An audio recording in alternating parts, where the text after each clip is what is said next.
Hello student and welcome to Rasa International School.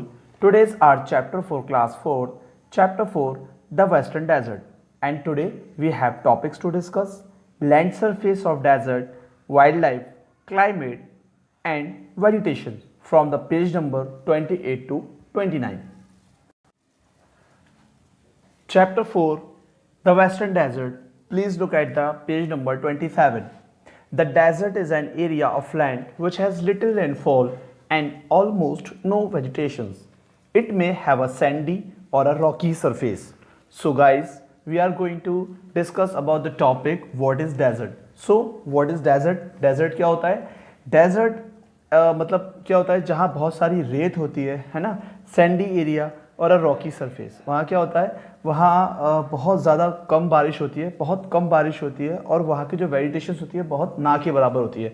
मतलब वहाँ पे फसलें अच्छी नहीं होती, ना ज़्यादा अच्छे पेड़ पौधे होते हैं। इट्स में हैव अ सैंडी और a rocky surface. Look at the picture of desert. ये जो हम पिक्चर देख रहे हैं इसमें, तो डेजर्ट कुछ इस टाइप का होता है जहाँ सिर्फ रेत ही रेत होती है, सैंडी एरिया होता है और जो पत्थर है बहुत बहुत कम देखने को मिलते हैं और यहाँ का जो वेजिटेशन होता है वो बहुत ज़्यादा मतलब अच्छा नहीं होता। मतलब यहाँ फसलें भी अच्छी नहीं होती, ना पेड़ पौधे ज़्यादा अच्छे होते हैं, कुछ गिनती चुनती के बहुत ही कम पेड़ पौधे यहाँ उगते हैं। The Thar desert also known as the great Indian desert is a large arid region in the northwestern part of India subcontinent with an area of more than 250,000 square kilometer. It is the world's 9th largest subtropical desert.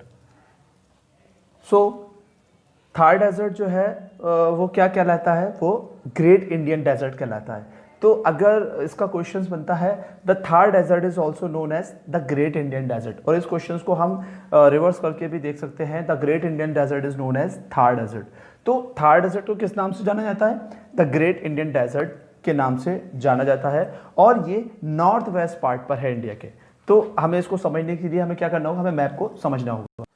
So as we know, this is the north part of India, this is the south part of India, this is the east part of India and this is the west part of India. So where the Thar desert located? Thar desert located in the northwest part of Indian subcontinent. तो देखिए ये north part हो गया और ये हो गया west part.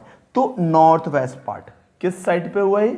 ये जो है ये कहाँ है? ये तो नॉर्थ पार्ट हुआ और ये वेस्ट पार्ट हुआ, और थार डेजर्ट किस साइड पे है? नॉर्थ वेस्ट साइड पे है ना। और इसका जो एरिया है वो कितना है? 250,000। ये कितने एरिया को कवर करता है? 250,000 250,000 स्क्वायर किलोमीटर का जो एरिया होता है ये कवर करता है, और ये वर्ल्ड का 9th लार्जेस्ट डेजर्ट है। ये वर्ल्ड का कौन सा डेजर्ट है? वर्ल्ड का 9th लार्जेस्ट डेजर्ट है। तो देखिए इसमें कितने क्वेश्चंस बन जाते हैं। The Thar desert is also known as great Indian desert, और जो इसका एरिया होता है वो कितना है? 250,000 square kilometre. And where the Thar desert located? Thar desert located in the north west part of the Indian subcontinents. ठीक है, अब देखिए और ये इसका एक क्वेश्चन और बढ़ता है, द वर्ल्ड 9th लार्जेस्ट सब ट्रॉपिकल डेजर्ट। मतलब ये दुनिया का मतलब 9वां जो है सबसे बड़ा रेगिस्तान है, और ये 2,50,000 स्क्वायर किलोमीटर का एरिया कवर करता है, और ये द थार डेजर्ट जो है वो ग्रेट इंडियन डेजर्ट के नाम से भी जाना जाता है। It lies mostly in the Indian state of Rajasthan and extend into southern portion of Haryana, Punjab into northern part of Gujarat. अब देखिए ये कितने पार्ट से होके गुजरता है। देखिए अब ये राजस्थान से मतलब अपने राजस्थान में तो है, ये एरिया जो है ये राजस्थान का कहलाता है ना।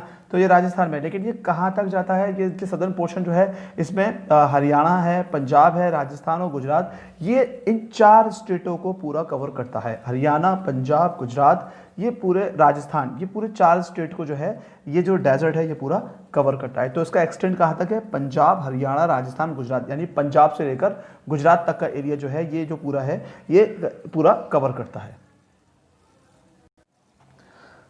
To the north east of the Thar desert is the Sutlej river. अगर हम इसके नॉर्थ ईस्ट पोर्शन पे बात करते हैं तो यहाँ कौन सी रिवर आती है, तो ये सतलज रिवर आती है। मतलब अगर हम इस डेजर्ट के नॉर्थ ईस्ट वाले एरिया को देखते हैं तो यहाँ सतलज रिवर आती है। The south is the salt marsh known as great Rann of Kutch. मतलब इसका जो निचला हिस्सा है, जो इसका साउथ पार्ट है, ये वाला एरिया, ये एरिया कहलाता है ग्रेट रन ऑफ कच्छ। और द साउथ ईस्ट, और अगर हम साउथ से ईस्ट की तरफ जाते हैं, मतलब साउथ से ईस्ट की तरफ जाते हैं, तो ये एरिया पूरा घिरा हुआ है अरावली रेंज से। The desert extend up to neighbouring country Pakistan in the west. तो हमें पता है ये नॉर्थ है, ये साउथ है, ये ईस्ट है और वेस्ट है। तो ये क्या बोला जा रहा है, वेस्ट साइड पे क्या है, वेस्ट साइड पे जो है वो पाकिस्तान है, वेस्ट साइड पे पाकिस्तान है। Now the next topic is land surface. There are three principal landforms in the desert region: the predominantly sand-covered Thar and the plains with hills and the semi-arid areas surrounding the Aravalli ranges. अब यहाँ पर तीन type की land surface है। एक ऐसी land जो बिल्कुल रेत से ढकी हुई है, और एक ऐसी जहाँ पर छोटे मोटे पहाड़ आ जाते हैं, और एक ऐसा एरिया होता है जो सेमी एरिड होता है, मतलब जो आधा रेत का होता है और आधा ज़मीन का होता है। On the whole the Thar desert slopes the imperceptibly towards the Indus plain and surface unevenness is main due to sand dunes. The dunes in the south are the higher rising sometime in 152 meters, whereas in the north they are lower and rise to 16 meter above ground level. So अब हम बात करते हैं Thar desert. अब Thar desert में क्या है, यहाँ पर एक छोटे छोटे पहाड़ भी बन जाते हैं, है ना। तो एक पहाड़ बनते हैं जिसको हम बोलते हैं सैंड ड्यून्स, मतलब रेत के पहाड़। अब ये क्या करते हैं, ये कम से कम 152 मीटर तक के मतलब ऊंचे भी हो जाते हैं, और मतलब जो कम से कम जो है 16 मीटर तक इनकी जो है लेवल रहता है, ये ग्राउंड से इतना ऊंचे रहते हैं। और ये शिफ्ट होते हैं जैसे जैसे हवा के तूफान, हवा आती है, तो ये पहाड़ एक जगह से दूसरी जगह जो है ये शिफ्ट होते रहते हैं। The Aravalli from of the main landmark to south east of the Thar desert, the soil of the arid zone are generally sandy and loamy in texture.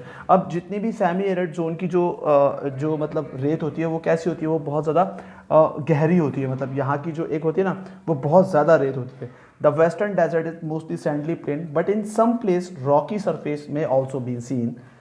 Sand dunes which are typically features of the sandy desert are also seen here and there. अब यहाँ पे क्या है, यहाँ पर western desert में mostly क्या है, रेत पाई जाती है, लेकिन यहाँ के कुछ हिस्सों में जो है थोड़ा बहुत मतलब क्या है, थोड़े से पहाड़ पथरीले एरिया जो है देखने को।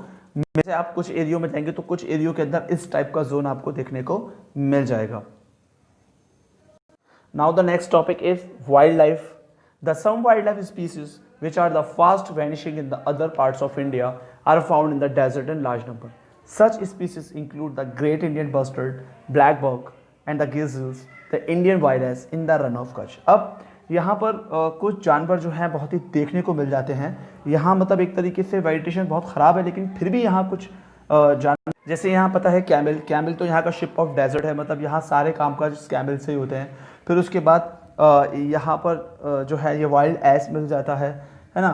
फिर उसके बाद जैसे कि ब्लैक बक है, द गेजीली है ना, बस्टर्ड है, ये सब जानवर जो हैं ये सब ये कहाँ मिलते हैं, ये डेजर्ट में मिल जाते हैं।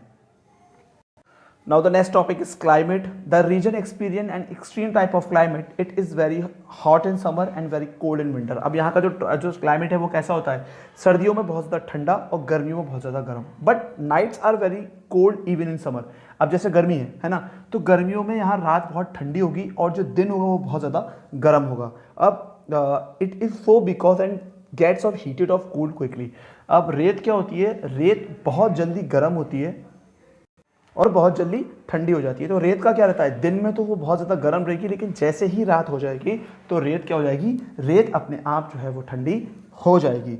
The in winter days are warm but the nights are cold. दिन तो सर्दियों में बहुत ज़्यादा यहाँ पे गर्म मिलेंगे, लेकिन जैसे ही रात होगी तो यहाँ बिल्कुल बर्फ़ जमा देने वाली ठंड हो जाएगी। The region get very little rainfall, there are no river in this region. और सबसे बड़ी बात, इस रीजन में कोई भी बारिश नहीं होती है और यहाँ पर कोई भी रिवर नहीं है। Now the last topic is vegetations. Due to lack of rain, few plants grow here. We only find plants like date palm, scattered thorny trees of babool, kikar, cactus, plant and bushes. अब यहाँ पर जो है बिल्कुल भी क्या है, अच्छी वेजिटेशन नहीं है, यहाँ फसलें अच्छी नहीं उगती और ना ही यहाँ कोई हरियाली है ज़्यादा।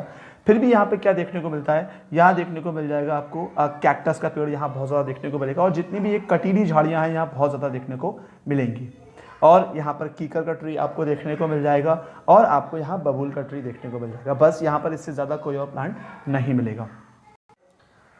At some places the underground water comes to the surface as a spring. Such places are called oasis. अब यहाँ कुछ जगहों पे क्या मिल जाता है, अब oasis क्या होता है, इस पूरे रेगिस्तान के अंदर, इस पूरे रेगिस्तान में अगर कोई जगह जहाँ पर ये एक पानी का तालाब और थोड़ी मोटी हरियाली देखने को मिल जाती है, तो इसको बोला जाता है oasis। मतलब oasis क्या होता है, oasis is place where the greenery found in रेगिस्तान, greenery found in desert, sorry, greenery found in desert, greenery and water found in desert, it's called oasis. तो ओआसिस जो है ये क्या होता है, ये पूरी तरीके से एक ऐसी जगह होती है जहाँ पर पानी मिल जाता है, हरियाली होती है, और इससे ही पूरे जो रेगिस्तान के लोग हैं वो ये पानी वगैरह भर लेते हैं, और काफ़ी दूर तक लोग जो है सफ़र करके यहाँ पानी भर लेते हैं। तो आज हमने इन टॉपिक के अंदर जो जितने टॉपिक थे वो क्लियर करने की कोशिश की है। I hope you like this video. We will upload some more topic of this chapter. Till then, stay safe and goodbye.